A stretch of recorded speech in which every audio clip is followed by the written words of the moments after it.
Look at that stud. God, look at that beefcake.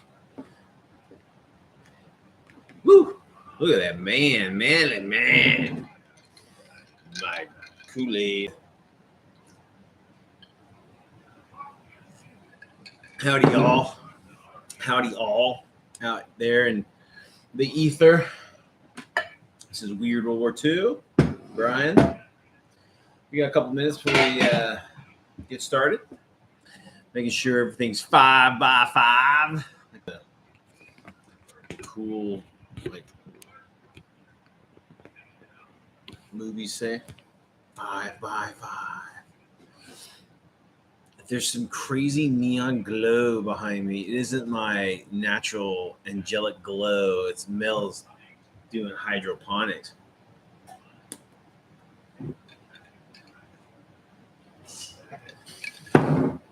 She's just off screen giving me dirty looks. Giving me dirty looks. Oh, another day. Another day. Again, give it a couple minutes.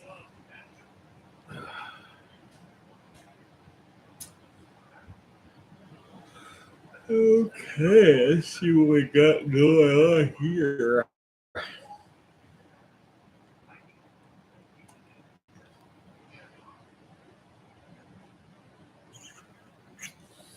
What we got here? What we got here?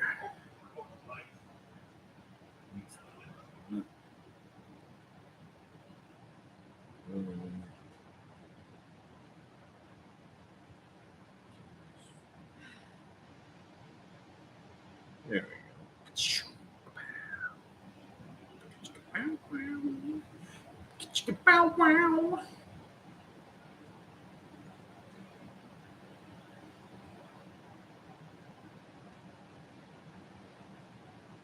Hey, what's up, Ash? What's going on, girl?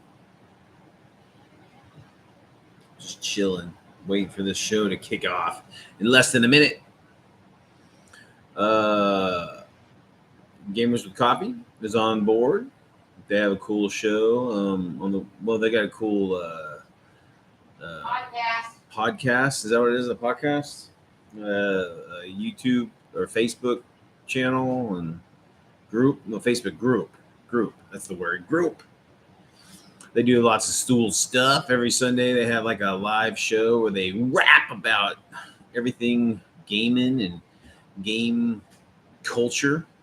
It's pretty cute. They play lots of different stuff. Oh, it's 8 o'clock. Time to ring the bell. Boing, boing. Weird War II's on the march.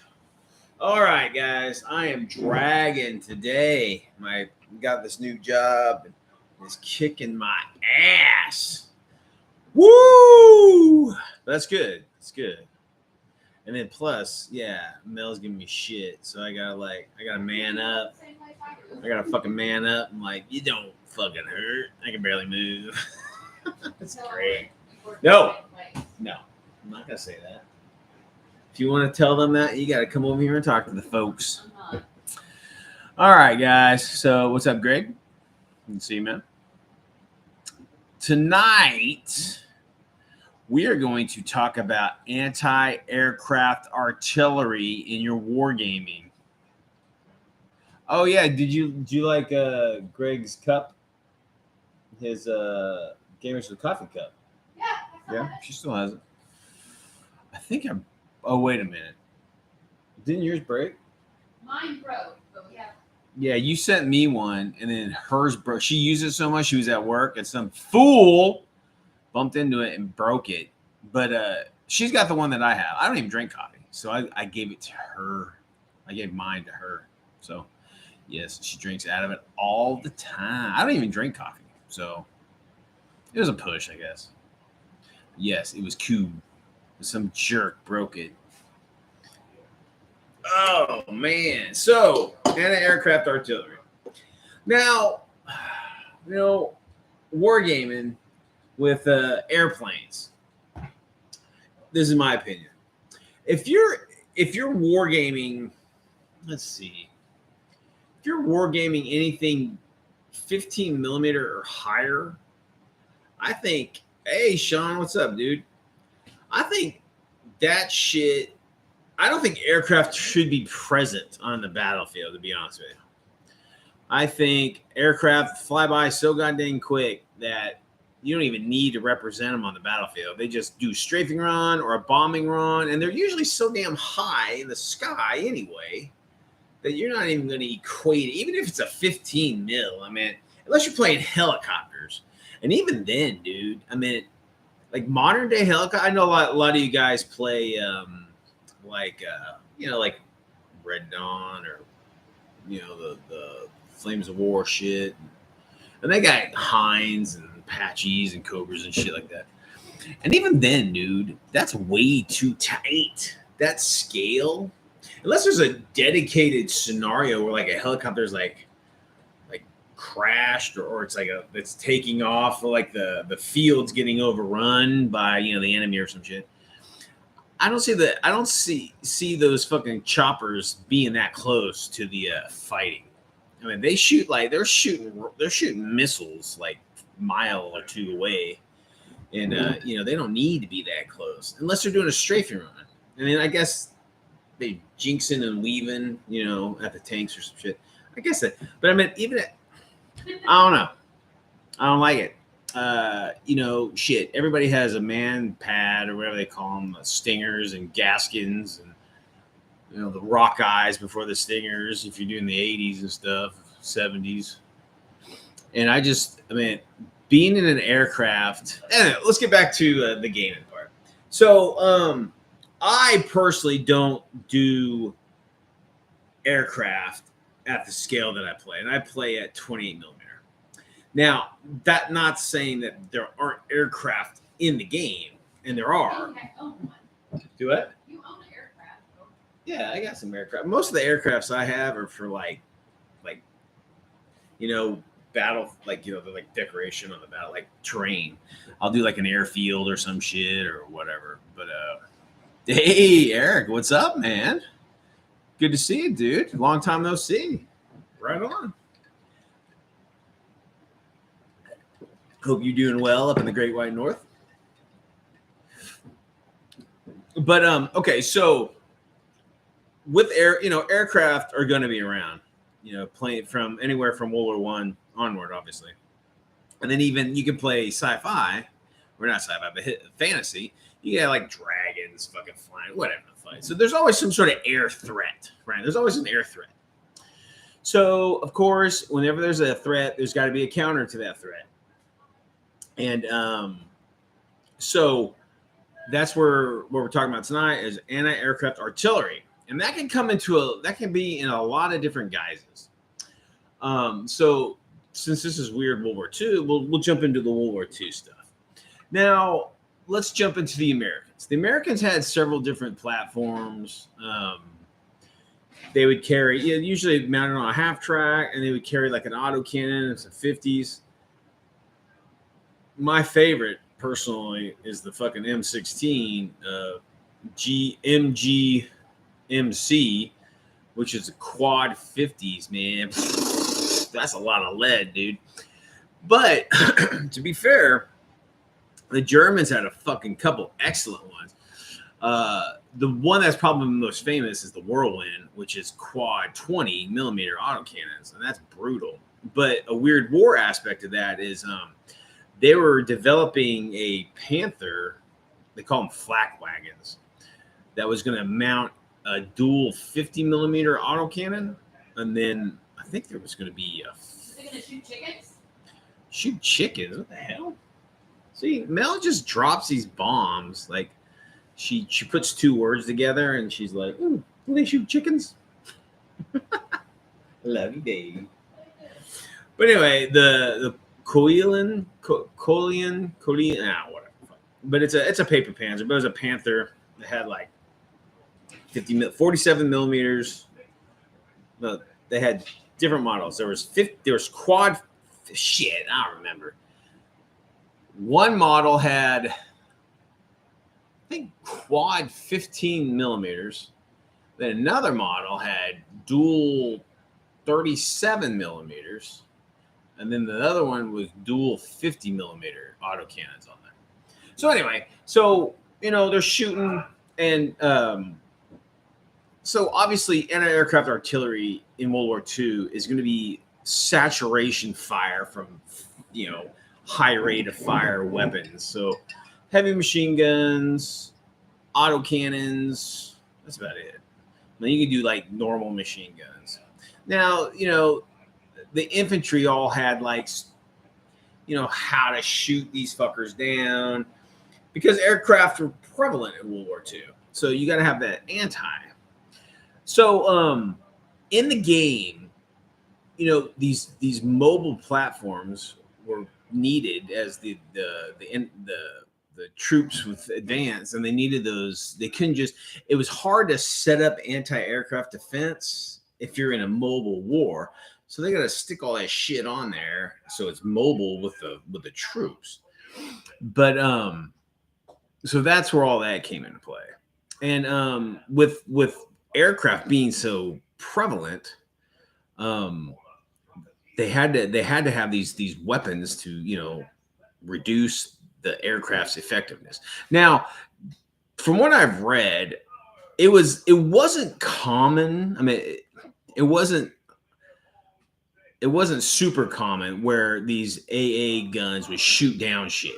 They would usually damage the aircraft or scare them away or whatever. But they did get shot down.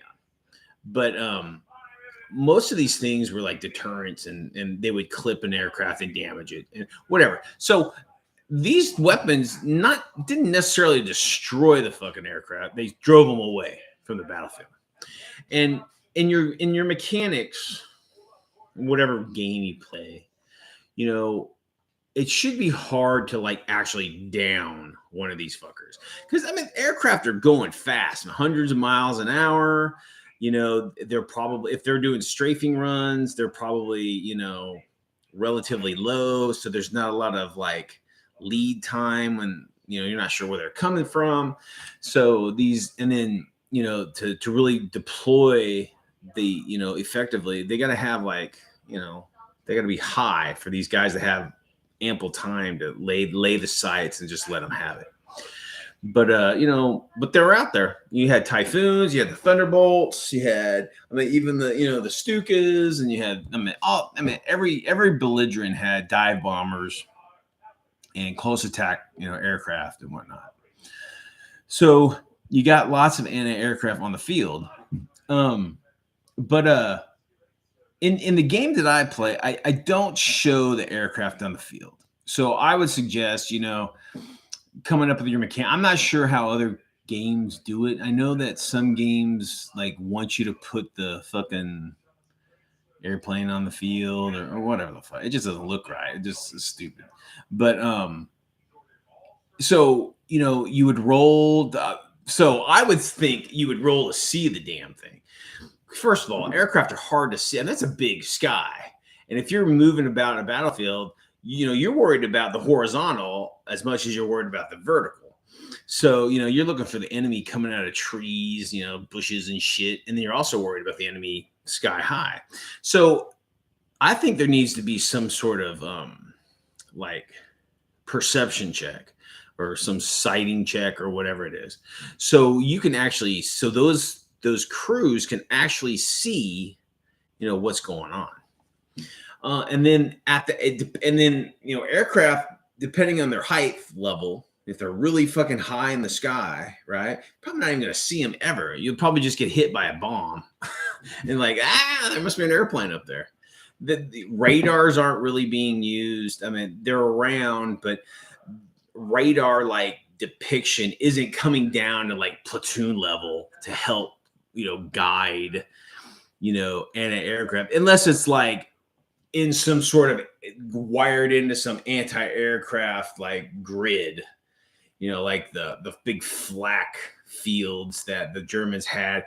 And those are set up to defend like fucking cities and stuff, right? So there was like, you had a lot. And, even in the UK, they had all the radar screens, and they had all their anti-aircraft units set up to help with that. But if you're talking about maneuvering elements on a field, you're not going to have radar guidance to your weapons. Now, from what I've seen, the Germans late war, and this is another like paper fucking Panzer thing. The Germans had affixed a radar to a quad 20, I believe, but I don't think it was ever like, it was like researched and like whatever, but they never like produced it.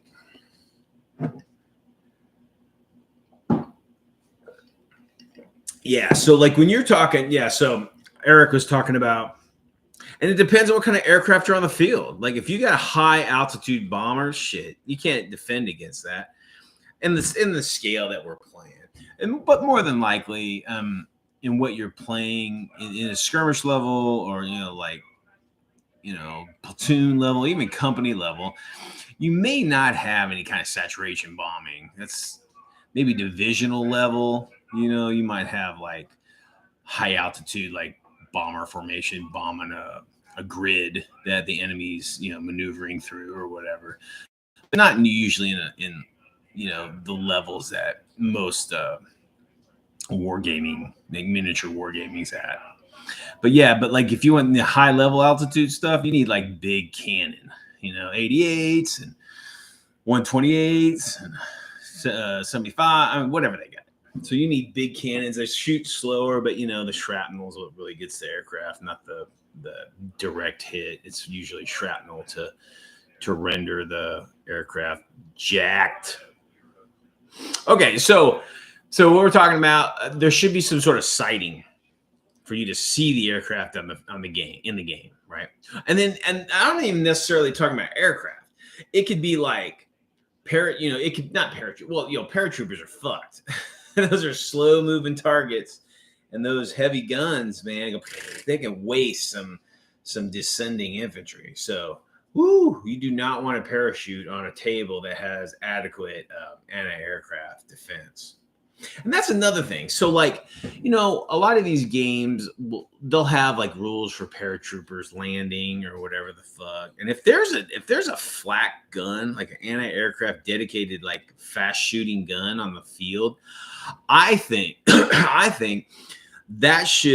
thing should have like a 2 turns, 3 turns with a fire before those paratroopers even land, because they're descending and that thing's just sitting down there.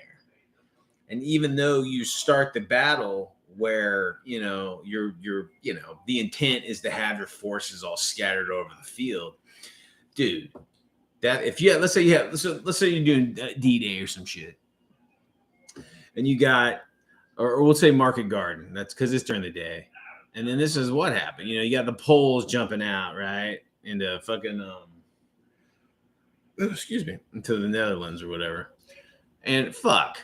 You got a quad 20 on that bad boy, and that's going to rip the hell out of your infantry coming down. Those have exploding shells and stuff. It's not like the shell has to hit them, and it's popping, and it's all sorts of crazy shit. So those troops would get massacred. And then you got machine guns on the field and all that stuff. So, but then you also need to talk about like jump troops or like jetpack troops, this being weird World War II. Now, those kind of troops are tricky. And let me tell you why, is because they're probably just above the ground. If you're talking about jetpacks, they probably jump. They're kind of like jump chat, they bounce. So they probably go from cover to cover or whatever. And even if you're talking about like a flight pack or something, kind of like a Rocketeer or something, more than likely infantry are going to be low.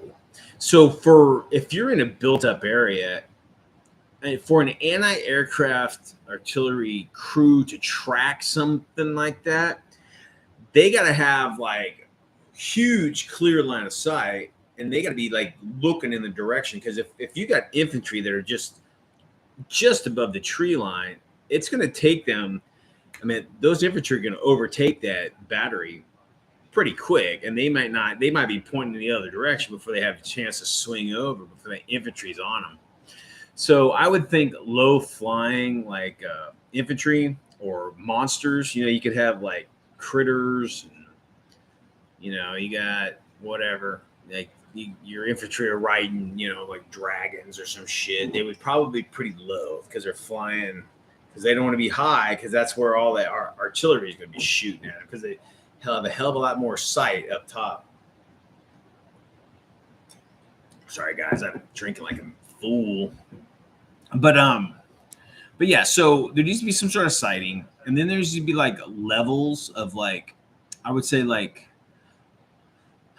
like ceiling levels that these aircraft can, or these aerial targets be engaged. Like high altitude, only certain anti-aircraft weapons will work, and then more than likely you won't even know what the hell happens. They're so far up there, and the likelihood of if you only have like one battery or one weapon on the field, more than likely you're not going to do any damage to something really high up. So I would cut out any like super high flying that have any what do you call it, relevance in the anti-aircraft artillery that you might have in your battlefield if you're playing miniatures. Now, when you get to medium level, that might be where, you know, it's a pretty even engagement where most anti-aircraft weapons and like heavy machine guns could cause a damage or destroy these targets. So, but you also got to think these things are coming in fast, really fucking fast. And like if these units are in trees or behind building, you know, you guys seen bolt action. You got motherfucking mortars right next to the wall in bolt action. It's fucking ridiculous. I mean, you can't. Anyway, don't get me started.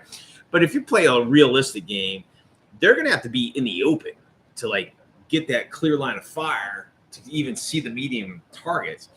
And then that in itself lends to the enemy seeing you in an open field, you know, and then they start shooting at you. So that's always a no-go. But I would say medium level aircraft would be the ones that you mostly engage in. Those would be like your fighter bombers and your dive bombers and even your fighters just doing strafing runs and shit. So I would think the level for those to be seen would be probably the best in all, like from high altitude to low altitude. I would think that the middle altitude would be probably the best range for any kind of field-based artillery that you might have in an army in a certain game. So, and then like the low level, again, it would be hard to see because all of a sudden, you know, you're in an aircraft crew sitting in your M16 and you're scanning the sky and your gun's pointed this way. And then, you know, there's a tree line a ways away, and then all of a sudden you see jump troops coming over the tree line right at you. You know, you got to swing that thing around really quick and then, you know, open up. Luckily, if you're even close to it, who the fuck knows? So I think that would be kind of harder to see. It just depends on the scenery, I would think. But I think because of the low altitude and the fast engagement rate that these troops probably could engage in, they would be hard for a crew to swing around exactly to the position that they need to be to let them have it. So have your modifiers, have your penalties, whatever for that. So I would say, again, middle altitude would be the best point for any anti-aircraft weaponry to be, you know, effectively used. So depending on what your game is or what your scenario is or whatever, throw those penalties in, like big time. Throw those penalties in the low level and the high level. Okay. Because again, high level, you don't have a whole, more than likely you're not going to have a battery of anti-aircraft weapons shooting up, you know, like large caliber shooting up high. Mel's playing Skyrim like crazy. She is a Skyrim freak. No, I think Ashley and Greg have the miniature game. I don't know, why would I play the miniature game when I just play a video game? I don't have to paint it. Screw that. I got a fucking backlog of paint anyway. But okay, so that's kind of like, and then, you know, rules wise. So I would say whatever, like if you get like, let's say a majority of hits, let's say your anti-aircraft gun shoots, each barrel shoots 3 dice. Okay. Let's say you have an M16, there's 4 barrels, so you're rolling 12 dice. Let's say majority of those hit. Okay. Majority of them. Then you would roll on a chart, and I would say, oh, let's just throw it a D10, whatever. I would say only on a 10 or only on a 10 that you actually like destroyed the aircraft. All the other numbers you want in there, like it's you damage the aircraft and it returns to base, or you threw the aircraft off of its attack run because of your fire, and they might be able to turn around in a couple turns and try again. But I would say even if they did that, I would say that the hit modifiers would be better because they'd be tracking that aircraft, unless it was somehow a way to use cover to come back around or whatever. I would say that they would be more apt following it along. And then the lowest would just be miss or superficial damage and doesn't drive the plane off. You could even go even if the aircraft pilots are a certain level, maybe they ignore superficial damage, or they ignore whatever.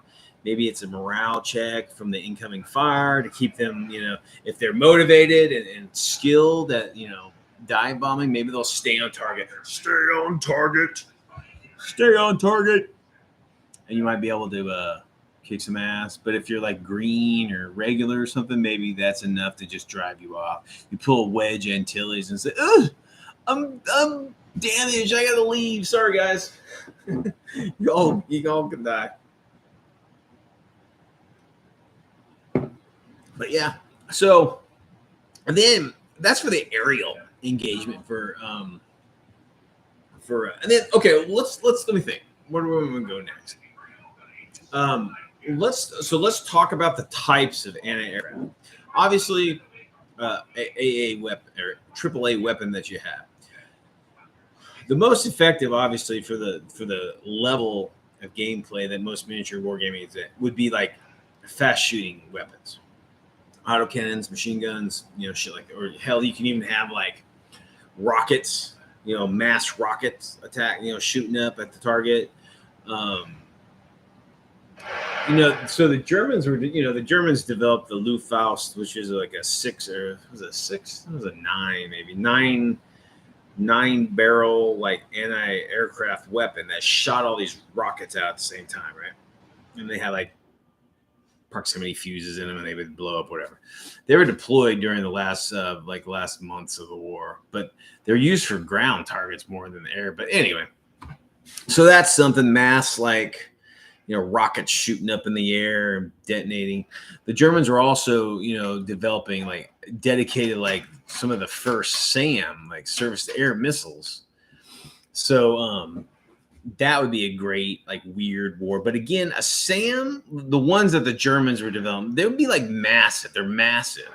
So those would more apt be targeted against high flying, really high flying aircraft. So I wouldn't think that would be shooting down a Thunderbolt doing a strafing run, or I guess it could. I mean, but again, I think they were meant to be used in to try to stop all these fucking bomber formations from blowing the shit out of Germany. So I would think they'd be more dedicated high altitude anti-aircraft weapons. But this is weird war, guys. You can have low altitude SAM sites. That's pretty sweet. Or you could have fucking weird war stuff. You could have I know the Germans were doing some sort of sonic. It's a sonic weapon that would cause the air above the intended targets to be turbulent or whatever, and any aircraft going into it would they get all jacked up and they crash or whatever the fuck. I can't remember what they called it. What the hell was it called? I don't remember what it was called. I mean, they never deployed it, and they never worked out all the bugs. But it can't, these are Germans during World War II. They're coming up with all sorts of crazy shit. I don't know of any dedicated. Yeah, I guess all belligerents had some sort of dedicated like mobile anti-aircraft artillery. Now they all had, be it just a cannon on the back of a truck or a half track. That everybody did that, or they'd be on their own carriages and they would set them up and go for broke. But being with Weird War, you could even come up with like lasers. You can come up with tests. Is it? What is with you with chickens tonight? We chicken. Mel suggests a chicken gun. Whatever a chicken gun does. What's a chicken gun do? Shoot chicken. Shoots. They wouldn't go very far, would they? I don't know. Those chickens' beaks are pretty fucking tough. And they get up there really high up and they start pecking. But like Tesla guns, like shooting lightning, that'd be kind of cool. And then like if you have like mystical shit in your game or superheroes or something, you can like maybe like your druidic kind of spellcasters could like cause like flocks of birds to fly up in front of the attack, and they get all chopped up and crash or something. That'd be kind of cool. Or you just superhumans are throwing rocks at airplanes. Look, I don't know. And if they fly, now check that out. That'd be sweet. A flying like you're having like you're playing air to air, combat, and then like this is Weird War. So you got like a Superman kind of guy. He's flying in the air and he's flying against like a dogfight or some shit. So that's what you should do. Some of you guys who play some of those miniature aerial combat games, throw in a fucking superhero or two in there. Have them fight it out with those. That'd be sweet. Have like Superman fly up to like an ME-262 and like rip off the canopy and throw out the pilot. That'd be sweet. That would be murder. Murder? What the fuck? It's war. Why would Superman be murder? And why would he be in World War II? He's in fucking World War II. Is he? Yes. They like wrote him in 1939. Oh. Dude, my old lady. Cannot believe. I'm not a nerd. Oh my God. I'm gonna have to spank her tonight for that one. Shut up. Spanky, spank, spank. Bad girl. Bad girl. Bad girl. Shut up. She knows Superman's that old. She just being cute. I'm being silly. She's being silly. But yeah, so what else can we talk about? Okay, so we talked about aerial combat with anti-aircraft artillery. Now let's talk about ground combat with anti-aircraft artillery. Woo, boyo. Those things can just massacre troops and light armored vehicles, dude. Even depending on what kind of game you play, even if you had, we'll just say the M16 because it's fucking awesome. Quad 50 cals. If you had an M16 shooting at a fucking King Tiger tank, right? Okay, so let's put all the bullshit aside. This is what would really fucking happen. Okay, it would detract that motherfucker. I mean, those bullets would rip those tracks up. I mean, it wouldn't penetrate the armor, but it would jack up all the headlights, all the scopes, all the gunnery sights. It would jack up the vision blocks. It would blow off all the antenna, the aerials. It would jack up every sensory kind of point that the heaviest tank on the planet had on it. So most games don't play like that because they're pussies. They don't play like in our game. You can have machine guns like say, okay, you're not going to penetrate the tank, but you can fuck up that gunner's sight. So if your majority of your shots hit exactly where you want it to hit, then the sight is damaged. And then guess what? You can't lay that gun down very well. The commander's going to have to stick his head out and eyeball that shit. And that's going to be penalty city. And then his old Bane, boink, is going to take a fucking bullet from all the shit coming in at him. And then vision blocks. I mean, in most vehicles, they could change out the vision blocks from within the tank. But, that takes time. You got to like unscrew it and pull that thing down and, but while all that's going on, you got infantry moving around. and you completely lose that that sensory perception all around you. So there you go. You got a badass King Tiger tank. It can't see. It can barely shoot because it can't see what it's shooting at. There you go. Just as good. I can't do anything. It can't move. I mean, it might be able to pivot in place, because if losing the track. But if it loses tracks, road wheels, I mean, you may not penetrate the armor to kill the crew inside, but you could definitely disable that damn thing. And because you're talking about dedicated anti-aircraft artillery, they're going to be the larger caliber weapons. So those things can really chop up heavy armor guys. Now, light armor, shit, dude, those things will just rip through light armor and infantry, just a meat grinder for infantry. Woo! Those are great weapons. But again, a lot of the anti-aircraft weapons, everything but the armor. Oh yeah, you got UFOs, man. I don't know how. So Eric said, don't forget the UFOs. It's true, man. Do UFOs are they even on the same plane? Can you even shoot them down? I don't fucking know. I don't know, but yeah, UFOs. How would a UFO fly? You think would it be zigzaggy, or would it fly like an airplane? Would it be like the X-Files, or was it woo woo woo woo woo flying all over the fucking place?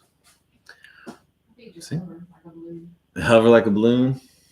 That wouldn't be a very good weapon now, would it? If it just hovered.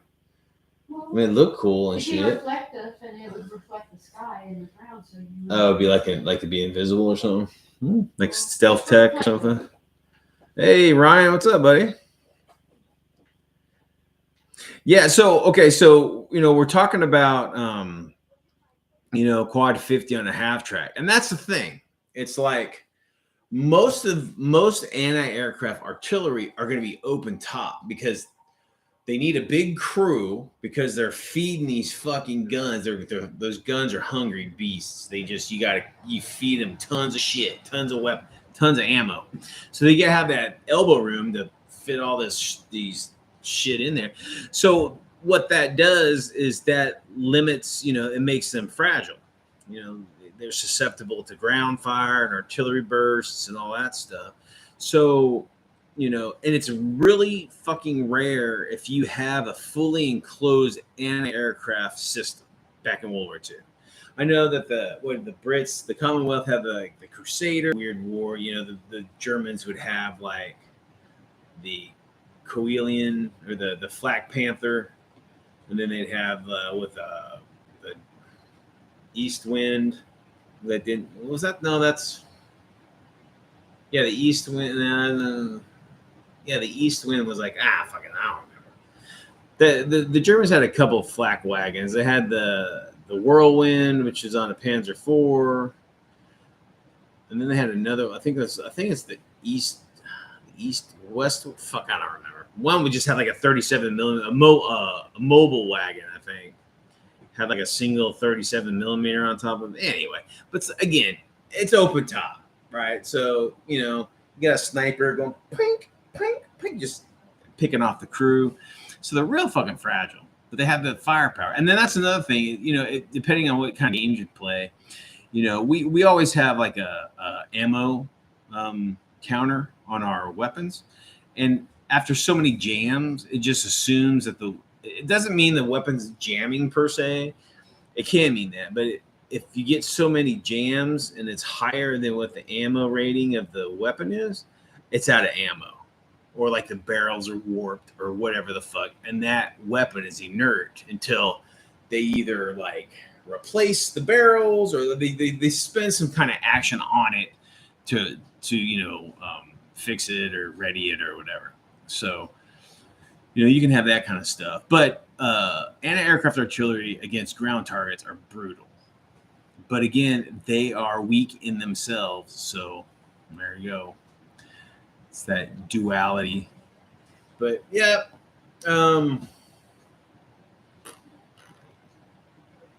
like we were talking about like Tesla weapons or something. You know, Tesla weapons could like arc. Maybe they're like in a certain range, you know, against the target. They'll arc to another target or whatever, and they just bounce around the battlefield. That'd be kind of cool. Yeah, the whirlwind. The whirlwind. That's whirlwind in German. Yeah, that's a cool one. That's quad 20s on that bad boy. Woo, quad 20s, man. You thought quad 50s were bad. Quad 20 millimeter autocannons, like with like high explosive shells. Damn, that's murderous right there. But yeah. So anti-aircraft artillery, it's got its use. You know, again, it's weak. It's not meant to be fighting against, you know, frontline units. It definitely, if it is, it needs a screen to help protect it, you know, because they are fucking weak. But they can do some damage. You get ground targets. But yeah. All right, Ashley, Greg, good to see you guys. Thanks for swinging by. I might have to cut it short too, guys. We got some family stuff going down, and but hey,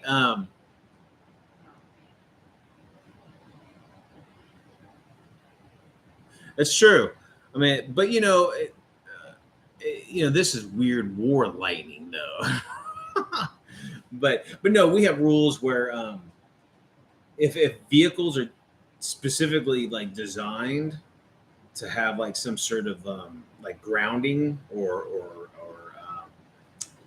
shit, what would you call it? Like protective measures against electricity, that, you know, that fire will just, you know, bleed into the ground because the vehicle's grounded in whatever way, and the crew will be safe. But if they're not, if these vehicles aren't, you know, have dedicated, you know, shielding or you know, whatever conductive, that electricity doesn't penetrate the vehicle. It just fries the crew and might be able to cook off like some ammo or maybe the fuel tank or something like that, but it doesn't penetrate. It just fries anything inside of it.